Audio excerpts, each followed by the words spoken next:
one of the heroes of Irish national independence was a man called Arthur Griffith. Arthur Griffith was the founder of the Sinn Fein party, which means we ourselves. It was a nationalist party. Now, not to be confused by a party of the same name, which is very popular in Ireland, in both in the British-ruled part of my country and in the rest of my country, called Sinn Féin, which is a Marxist-Leninist party, which is an enemy of Irish nationalism and an enemy of nationalism of all European nations. But Arthur Griffith founded the Sinn Féin party in 1905. And Arthur Griffith, as well as being a committed Irish nationalist, his strategic vision, his strategy, his as a tactician, he was ahead of his time, because he understood that the history of Irish nationalism and confrontation and rebellions against British rule, at a time, Britain was a very powerful military foe. Our country was occupied by England for centuries at that stage, over 7 centuries. And he understood that we would that to achieve Irish independence, couldn't happen in one go. It would have to be a stepping stone process. It would have to be a transitional process. It would have to be gained gradually. Yes, a rebellion and insurrection and military action, a war would be necessary, which happened between 1919 and 1921, but to achieve that independence. But ultimately we would have to compromise with the British government. It wouldn't be possible to achieve all of our aims in one go. And his inspiration, Arthur Griffith's inspiration, was Franz Deak, who was a famous Hungarian parliamentarian, and who was in the 1860s he advocated that Hungarian members of the imperial Austrian Parliament, Parliament of the Austrian Empire, as this country was under the subjugation, under the control of Austria for too long, and for centuries as well. And the policy, my understanding of the policy, and I'm open to correction by my Hungarian friends and hosts here, but my understanding, and it was Arthur Griffith's understanding certainly, was that Mr. Deak's strategic policy would be for Hungarian MPs not to take their seats in the Vienna Parliament, but to set up a parliament of their own in Budapest, in your national capital here. And thanks to we have our French friends here as well. Thanks to the war between France and Austria in 1866, that was lost by the Austrians at the Battle of Sadowa. A weakened Austrian Empire was forced to concede a measure of independence. I know it wasn't what you ultimately wanted, but it was a stepping stone. And this was what Arthur Griffith believed in as well, that Irish, just to inform you at the time, that Ireland was entitled to 105 MPs in the Westminster, the mother of all parliaments, the British Parliament. 105 of the 600 members of the British Parliament in the year 1900 were Irish, were elected from Irish constituencies. And Arthur Griffith advocated that Irish MPs should not take their seats in the British Parliament, but should instead set up their own national parliament in Dublin, and thereby to force to inspire Irish people to come behind the nationalist struggle for independence against English rule. Unfortunately, at the time, there was another political party, the Irish Parliamentary Party, who had more support at the time, and they took their seats in Westminster and they propped up British governments, but they only got small concessions. They didn't win. They weren't going to win home rule, a very weak measure of devolution from British rule. but again, I go back to the inspiration of that Arthur Griffith got from Franz Deek. Arthur Griffith published a book in 1904 called The Resurrection of Hungary, A Parallel for Ireland. He was inspired by Hungarian nationalism. He was inspired by figures like Franz Deek.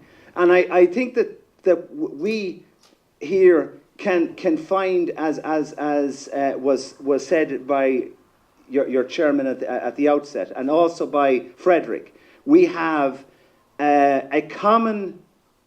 Today, we have a common enemy in globalism, and we European nations can learn from each other, and we can share different national perspectives, and we can also share a strategic outlook, and we can learn from each other. I'm sure the Irish can learn from the interactions at this conference today, and perhaps we can share some of our experiences with yourselves that can be imported or can be adapted to the situation to assist with your struggles against the common enemy, which is globalism, because we remember that we all understand very clearly that the purpose of the Soviet collapse, in the Soviet bloc collapse in 1989, that resulted in Hungary's freedom and Poland's freedom, and the freedom of the other captive nations in Eastern Europe, we see our Bulgarian friends as well, and Bulgaria was also a captive nation, first of Ottoman Turkey, and then of the Soviet regime of the Russians for half a century. But the common theme was the purpose of the fall of the Soviet bloc was to replace communist totalitarianism with a new form of totalitarianism, which was to synthesize liberalism and communism into a new type of totalitarianism. You were very familiar that those of you who lived or unfortunate to live under the Soviet bloc, and we have Bulgaria, Poland, and Hungary.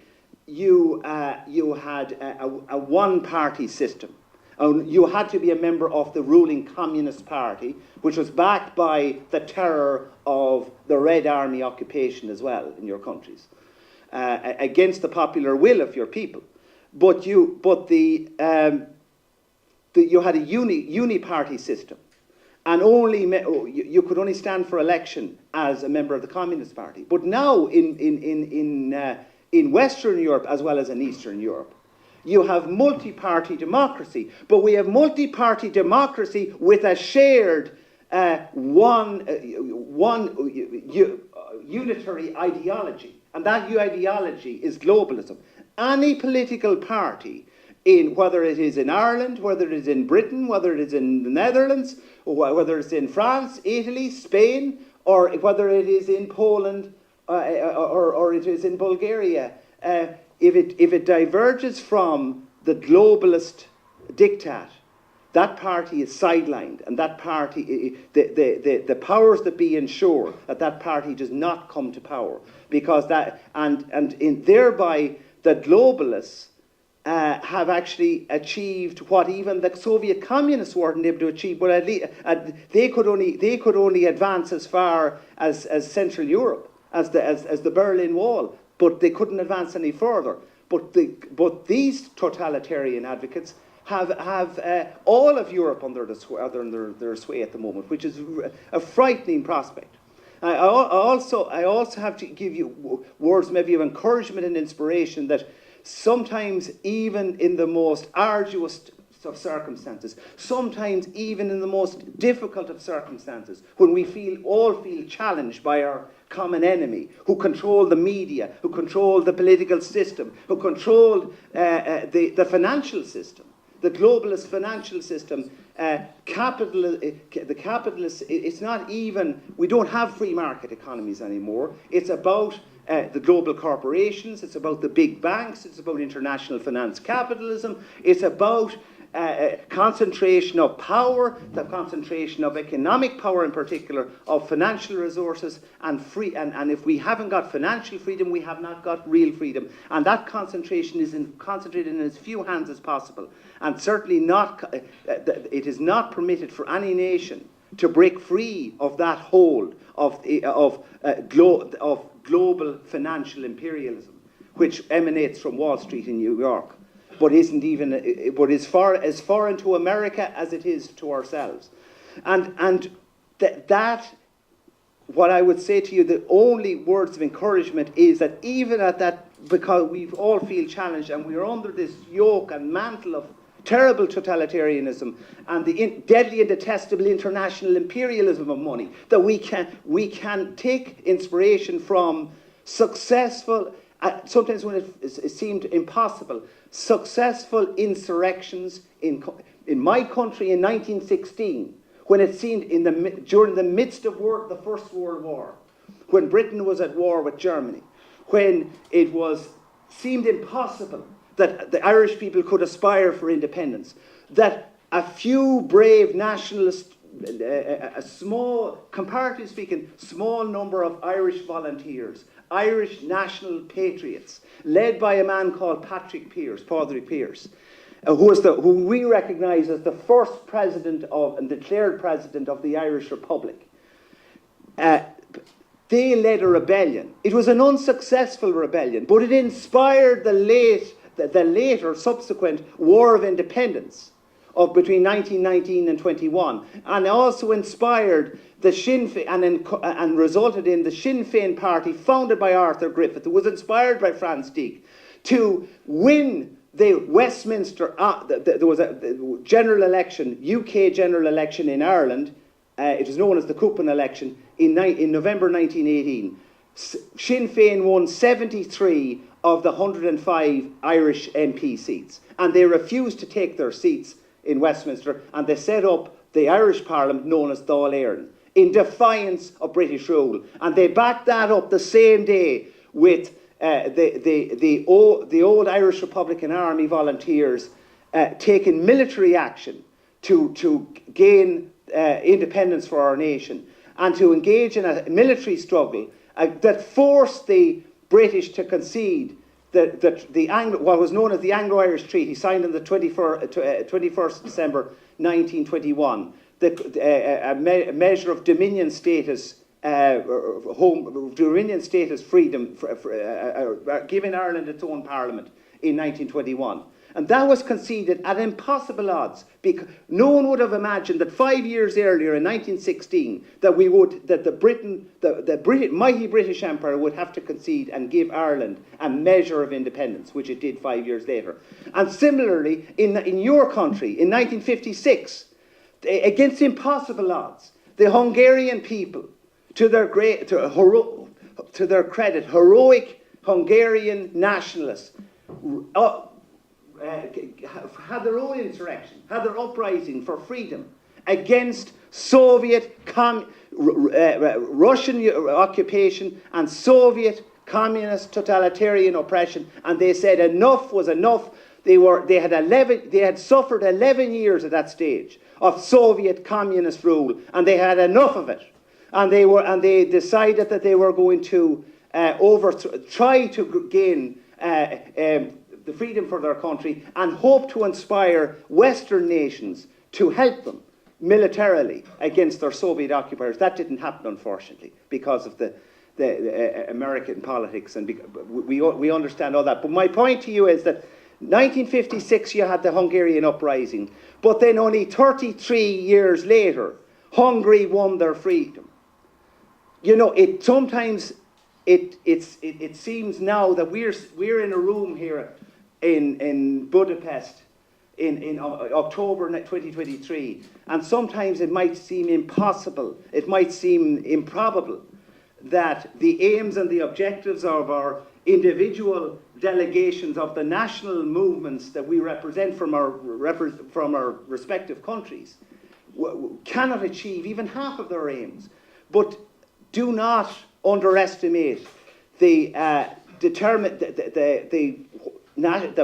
the purpose of nationalism, and how nationalism can be a very potent force for good, and a very potent force to inspire the peoples of our countries to come behind a freedom struggle. And on that note, I want to also acknowledge, as I said earlier, the Polish and Bulgarian people who are here, who similarly suffered under the Soviet yoke, and to encourage you all who are here to cooperate together. And certainly from the point of view of the Irish National Party, I want to give this personal undertaking on behalf, and I know I speak on behalf of my fellow delegates here who represent the party, on behalf of my party, to support cooperation between European nationalists across Europe, between European nationalists from other nations. We need to build on that. And finally, in conclusion, I'm sorry for taking so long speaking, but I will say that I was very encouraged and actually inspired by the Budapest Declaration. I think it was signed on August 22nd, only 2 months ago. And certainly on behalf of the National Party, of the Irish National Party, I would be very glad to announce here today that we in the National Party would also like to be co-signatory to sign and add our names to the Budapest Declaration in solidarity and in support with our common aims for the freedom of our nations. And that's and together, I'm sure that at least some of us will win. And this is very important, that whatever one nation that we represent does actually succeed in making that breakthrough to achieving freedom for that country, that we don't forget about the other nations that are here that are in the midst of that struggle, and also try, and I'm sure that willingness to help and to support in the spirit of solidarity as common nationalists will be there to support the other nations and help us along. And because, as I said, we have a common enemy, and the strategy of our common globalist enemy is to keep us divided. What is important is that nationalists be united. Together today is about bringing nationalists from the various European nations together and uniting them. My purpose here today is to support that, and the purpose of my delegation and my party is to support that. And everything and anything we will do to do so, we will do. And again, congratulations on a very successful conference so far, and thank you most sincerely for I feel very humbled for affording me an opportunity to address you here today. And again, from Ireland's point of view, we fully support and want to add our names to the Budapest Declaration. Thank you very much.